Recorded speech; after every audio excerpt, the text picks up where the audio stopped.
सक्तिनि नामाव जेबो मोनाखै जाहैदों प्रमद बर'आ हारसिं जाजोब्बाय फाग्लासो मा जानो जाखो आं मैया गोसोखांदों बिथां बुंबाय थानायखौ आं जायखिया बुंगोन चिफ मिनिस्टार बिथांखौ जे सक्तिनि नामाव जितु गभर्नमेन्ट अफ इन्डिया बा गभर्नमेन्ट अफ आसामनि जितु पेकेज बेखौ बे बर' कसारि वेलफेयार अट'नमास काउन्सिलाबो मोननांगौ खालि बे बिटिसिआल' जानानै जानाय नङाथ' नङा होमबा सक्तिया खालामदों जयैनो नंगौना नङा सक्तिया खालामदों जयैनो बाहागा राननांगौ ओरैबायबो हरै फारसेल' एकदम जोंना आसोला लाखिजोब्बाय हरजाय प्रमदआ मानो बिनो रोङाखै ओरैजायबोथ' एनडिएफबि दंना ओरैजाय एनडिएफबि गैया नामा हा एनडिएफबि दं एबसु दं बिएलटि दं एबसुआथ' गावनो सक्तिखारि एनडिएफबिआ गावसोरनो सक्तिखारि माब्रै बिटिसिआवल' मोनखो जाखायाखै बियो जाया बे बिटिसिआवल' एबसु दं बिटिसिआवल' एनडिएफबि दं बिटिसिआवल' बिएलटि दं ओरैजायनि बिएलटि ओरैजायनि एबसु ओरैजायनि मा होनोमोनलाय एनडिएफबि जयैनो सुक्ति खालामाखैबा बोरो सुक्ति खालामनायनि माबा बहा बोरो आंनो देखायनाय देखाय दे बहा सुक्तिया खालामबाय ह बिटिसिआव हगारनानै गारबोजोब्बाय बहा बोरो मा मोनदों बोरो देखायनाय मा मोनदों बोरो मोनाखैबा मारैथो जाखो जाम्बा थांसिगोन बिदि थगायजायो मानसिया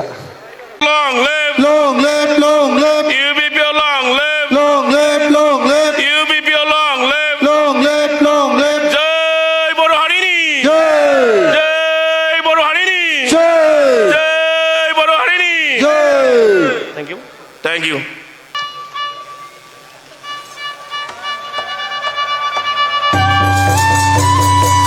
गोसोखौ मोजां मोनदों नुफिननो मोननाय खाबु बिथां मिनिस्टरा जोंखौ होदों आरोबाव दै मालाबा बेलेग समाव फैफिननो लेंहरबावदो बै सिमेन्टनि नाया दिनै जाहोगोन ना जाहोआ प्रत्येक बारावनो आङो बे सिमेन्टनि नाखौ मोनजालाङोमोन दिनै मोनजागोन ना मोनजाया मोनजागोन ना थिगैनो दं होनबालाय बिराद मोजां बे नाया माथो रायलायनो माबा लेक्सार होनांगौ दं हा माबा लेक्सार होनांगौ दं माबा खोन्थानांगौ दं जोबोद मोजां मोनदों ओरै मिनिस्टार बिथांनि दैदेननायाव जितु बर' कसारि वेलफेयार जितु गभर्नमेन्ट सालायगासिनो दङ बेयो बिराद मोजां आरो बिथाङा माखासे समयसानि खोथाखौ बुंदों बे अट'नमास काउन्सिलखौ सालायनायाव जेरैबायदि सरकारनिफ्राय सहयोग मोनबावनांगौ दंमोन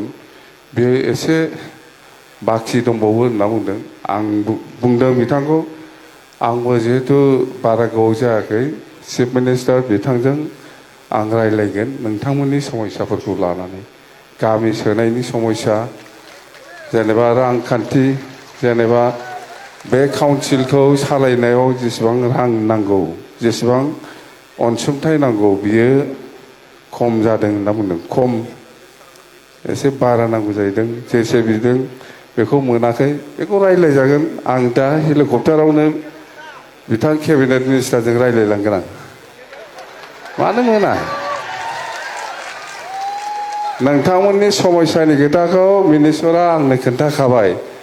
दा गुवाहाटिसिम सौहैनायनि सिगांनो हेलिकप्टार सायावनो थिग खालामनानै गालांखागोन आं मिथिबाय दे नोंथांमोननि समयसानि खोथा ओमफ्राय मिनिस्टार बिथाङा बुंदों बै 2020 सानाव 27 जानुवारियाव जितु सुक्ति खालामदोंमोन बड' पिस एकर्ड बे एकर्डनि माबा मोनसेथ' मोननांगौमोन खिन्थु दा बुंबा बोरैबा मोनो खिन्थु हरनांगौ आङो चिफ मिनिस्टार बिथांखौ खावलायगोन सुक्तिनि नामाव जेबो मोनाखै जाहैदों प्रमद बर'आ हारसिं जाजोब्बाय फाग्लासो मा जानो जाखो आं मैया गोसोखांदों बिथां बुंबाय थानायखौ आं जायखिया बुंगोन चिफ मिनिस्टार बिथांखौ जे शक्तिनि नामाव जितु गभर्नमेन्ट अफ इन्डिया बा गभर्नमेन्ट अफ आसामनि जितु पेकेज बेखौ बे बर' कसारि वेलफेयार अट'नमास काउन्सिलावबो मोननांगौ खालि बे बिटिसिआल' जानानै जानाय नङाथ' नङा होमबा शक्तिया खालामदों जयैनो नंगौना नङा शक्तिया खालामदों जयैनो बाहागा राननांगौ नैबायबो हरै फारसेल' एकदम जोंना आसोला लाखिजोब्बाय हरजाय प्रमदआ मानो बिनो रोङाखै ओरैजायबोथ' एनडिएफबि दं ना ओरैजाय एनडिएफबि गैया नामा हा एनडिएफबि दं एबसु दं बिएलटि दं एबसुआथ' गावनो सक्तिखारि एनडिएफबिआ गावसोरनो सक्तिखारि माब्रै बिटिसिआवल' मोनखो जाखायाखै बियो जाया बे बिटिसिआवल' एबसु दं बिटिसिआवल' एनडिएफबि दं बिटिसिआवल' बिएलटि दं ओरैजायनि बिएलटि ओरैजायनि एबसु ओरैजायनि मा होनोमोनलाय एनडिएफबि जयैनो सुक्ति खालामाखैबा बोरो सुक्ति खालामनायनि माबा बहा बोरो आंनो देखायनाय देखाय दे बहा सुक्तिया खालामबाय ह बिटिसिआव हगारनानै गारबोजोब्बाय बहा बोरो मा मोनदों बोरो देखायनाय मा मोनदों बोरो मोनाखैबा मारैथो जाखो जाम्बा थांसि सानदों बिदि थगायजायो मानसिया बेबायदि थगायजायो सक्तिया खालामबाय ह बिटिसिनि मानसि जोंना बिटिसिनि एबसु बिटिसिनि एनडिएफबि बिटिसिनि गासिबो जाजाजोब्बाय बोरै जानो जाखोलै दै आं रायलायगोन सक्तिखारिया बिटिसिनि बाहेरायाव एबसु दं बिटिसिनि बाहेरायाव एनडिएफबि दं बिटिसिनि बाहेरायाव जोंना मिनिस्टार बिथांमोन दङ होनांगौ माबा मोनसे मारै जानो बुंनानै लाब गैया खामानि मावनानै देखाय मा होनो ओरैनो लेक्सारल'जों मा जानो खामानि मावनांगोन दे खामानि मावनि आङो दा जयन्त बिथांजों केबिनेट मिनिस्टार नोंथांमोननि समस्यानि सायाव आङो गुवाहाटि मोननायनि सिगां सायावनो थिग खालामना गालांगोन आङो मिथिबाय नोंसोरबो थिग थानांगोन जोंल' थिग आंल' थाबा जानाय नङा नोंसोरबो थिग थानांगोन मिथिबाय नै बेलाय बेखौ माबानाव सोंदोब्रा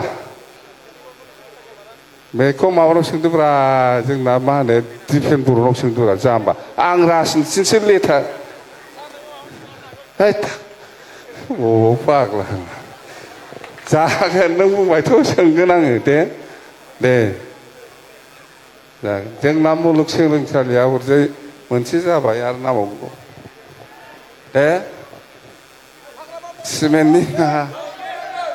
दे फैबावगोन आङो समय बिराद समायनि खोथा आङो जायखिया नोंथांमोननि जिथु समस्याफोर आङो मिथिखाबाय आङो रायज्लायगोन सनमान होगोन आं जोंनि बिटिसिनि बाहेरानि थानाय गासिबो बर' संगठनफ्रा जयैनो था आं बेखौ लुबैयो फोरसा फोरसि जानो नाङा जोंनि थांखिया जाहैबाय मा खालामनाय मिथिगौ मा बेना जाथाखसै जोंनि थांखिया मा एकदमबारे दे गासिबो मिथिजोबखागौ उनाव फैबावनोसै दे गोबाव खालामला दे जायखिया समस्या समाधान जाबानो जाबाय नङा होमबा ঠিক আছে থ্যাংক ইউ দে